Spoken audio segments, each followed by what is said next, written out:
ನಮಸ್ಕಾರ, welcome to Madag falls. ನೀವು ನೋಡ್ತಿದ್ದೀರಾ ಮದಗ ಜಲಪಾತ. ಎರಡು ಕಡಿದಾದ ಬೆಟ್ಟಗಳ ಮಧ್ಯದಲ್ಲಿ ಹಾಲ್ನೊರೆಯಂತೆ ಹರಿದು ಬರುತ್ತಿರುವಂತ ಕುಮದ್ವತಿ ನದಿ. ನಮಸ್ಕಾರ, ಶರಣಾರ್ಥಿ. Welcome back to my YouTube channel. ನಾನು ನಿಮ್ಮ ನಿರಾಕಾರ. ನೀವು ಕಾಮನ್ ಆಗಿ ಜನಪದ ಹಾಡುಗಳನ್ನ ಕೇಳಿರ್ತೀರ. ಹಾಗೆ ಈ ಸೇವಂತಿ ಸೇವಂತಿ ಅಂತ ಮೂವಿಯಲ್ಲಿ ಒಂದು ಹಾಡು ಕೇಳಿದ್ದೀರ. ಅದ್ಯಾವುದಪ್ಪ ಅಂದರೆ ಮಾಯದಂತ ಮಳೆ ಬಂತಣ್ಣ ಮದಗಾದ ಕೆರೆಗೆ ಅಂತ. ಇವತ್ತು ಆ ಹಾಡಿನಲ್ಲಿರೋಂಥ ಮದಗದ ಕೆರೆನ ನಾನು ಇವತ್ತು ನಿಮಗೆ ತೋರಿಸ್ತೀನಿ. ನಾವಿವತ್ತು ಬಂದಿರೋದು ಎಲ್ಲಿಪ್ಪ ಅಂದರೆ ಹಾವೇರಿ ಜಿಲ್ಲೆ ಹಿರೇಕೆರೂರು ತಾಲೂಕು. ಅಂದರೆ ಹಿರೇಕೆರೂರು ತಾಲೂಕು ಮುಂಚೆ ಇತ್ತು. ಹಿರೇಕೆರೂರು ತಾಲೂಕು ವಿಭಜನೆಗೊಂಡು ಈಗ ಅದು ರಟ್ಟಳ್ಳಿ ತಾಲೂಕಾಗಿದೆ. ಸೊ ರಟ್ಟಳ್ಳಿ ತಾಲೂಕು ಮದಗ ಮಾಸೂರಿಗೆ ಬಂದಿದ್ದೀವಿ. ಮಾಸೂರಿಂತ ಸುಮಾರು 4 ಕಿಲೋಮೀಟರ್ ದೂರದಲ್ಲಿರುವಂಥ ಈ ಮದಗ, ಇಲ್ಲಿ ಫಾಲ್ಸ್ ಇದೆ. ಸೊ ನಿಮಗೆ ಮುಂದೆ ಹೋಗ್ತಾ ಹೋಗ್ತಾ ಫಾಲ್ಸ್ ತೋರಿಸ್ತೀನಿ.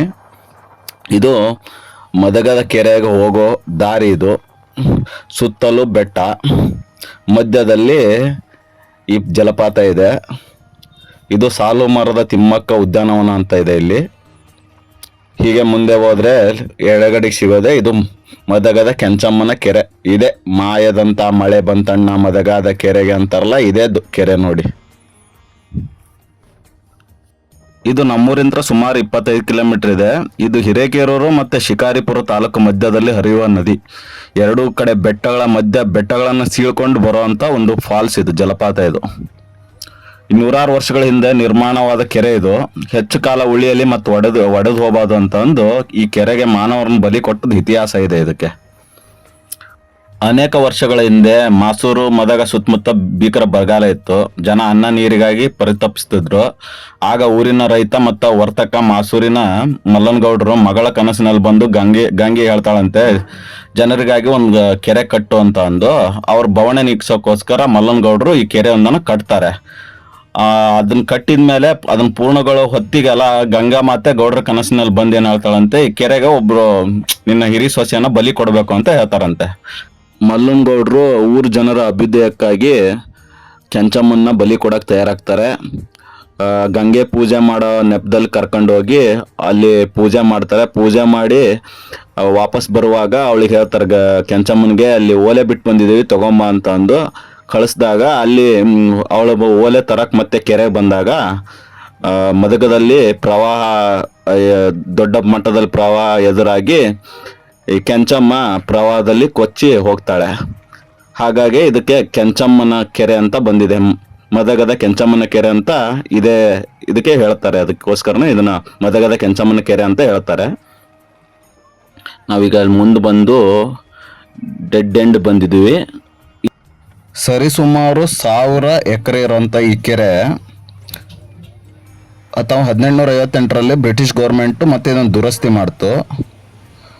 3000ಕ್ಕಿಂತ ಹೆಚ್ಚು ಎಕರೆ ಕೃಷಿ ಭೂಮಿಗೆ ಈ ನೀರನ್ನ ಯೂಸ್ ಮಾಡ್ತಾರೆ. ಆಲ್ಮೋಸ್ಟ್ ಶಿಕಾರಿಪುರ ಹಾಗೂ ಹಿರೇಕೆರೂರು ತಾಲೂಕಿನ ಎಲ್ಲ ರೈತರು ಈ ನೀರನ್ನ ಯುಟಿಲೈಸ್ ಮಾಡ್ಕೊತಾರೆ. ಅಲ್ಲೆಲ್ಲ ಕಾಣ್ತಿರೋದೆಲ್ಲ ಫುಲ್ ಅದು ಮದಗ ಮಾಸೂರು. ಆ ಕಡೆ ಕಾಣ್ತಿದ್ರು ಶಿಕಾರಿಪುರ, ಈ ಕಡೆ ಹಿರೇಕೆರೂರು ತಾಲೂಕಿಂದು. ಇದು ಕೋಡಿ ಅಂತಾರಲ್ಲ, ಇದು ಕೆರೆ ಕೋಡಿ. ಇದೇ ಕೋಡಿ ಮುಂದೆ ಹರಿದು ಜಲಪಾತ ಸೃಷ್ಟಿಯಾಗುತ್ತೆ. ಮುಂದೆ ನಿಮಗೆ ತೋರಿಸ್ತೀನಿ ಜಲಪಾತನ. ಇನ್ನೊಂದು 100 ಮೀಟರ್ನಲ್ಲಿ ನಿಮಗೆ ಜಲಪಾತ ಕಾಣಿಸುತ್ತೆ. ಇದು 2 ಬೆಟ್ಟಗಳ ಮಧ್ಯೆ ಸೀಳ್ಕೊಂಡು ಬರೋಂಥ ಜಲಪಾತ. ಇದು ರಿಸರ್ವ್ ಫಾರೆಸ್ಟ್ ಬೇರೆ. ಇದು ಅರಣ್ಯ ಇಲಾಖೆ ವ್ಯಾಪ್ತಿಯಲ್ಲಿದೆ. ಇದು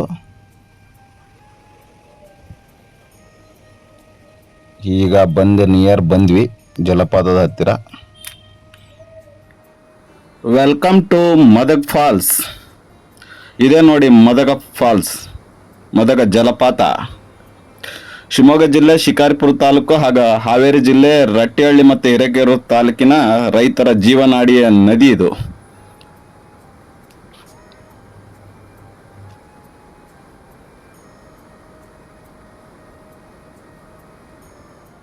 ನೀವೀಗ ನೋಡಿದ್ದು ಒಂದ್ ಕಡೆಯಿಂದ ಫಾಲ್ಸ್ ಯಾವ ತರ ಹರಿಯುತ್ತೆ ಅಂತ ನೋಡಿದ್ರಿ. ಇನ್ನೊಂದ್ ಕಡೆಯಿಂದ ಯಾವ ತರ ಕಾಣಿಸುತ್ತೆ ಫಾಲ್ಸ್ ಅಂತ ನಾನು ನಿಮಗೆ ತೋರಿಸ್ತೀನಿ. ಅದು ನಾವಲ್ಲಿ ಕಾಡಿನೊಳಗಾಸಿ ಹೋಗ್ಬೇಕು. ಅದೇ ಎದುರಿಗೆ ಬಂದ ಹರಿಯೋ ನೀರು ನೋಡಬೇಕು ಅಂದರೆ ಅಲ್ಲಿ ಕಾಣಿಸುತ್ತಲ್ಲ ಅದೇ ನೋಡಿ, ಇನ್ನೊಂದು ಕಡೆ ಇಂತರ ಕಾಣಿಸೋದು. ಮುಂದೆ ಕರ್ಕೊಂಡು ಹೋಗ್ತೀನಿ.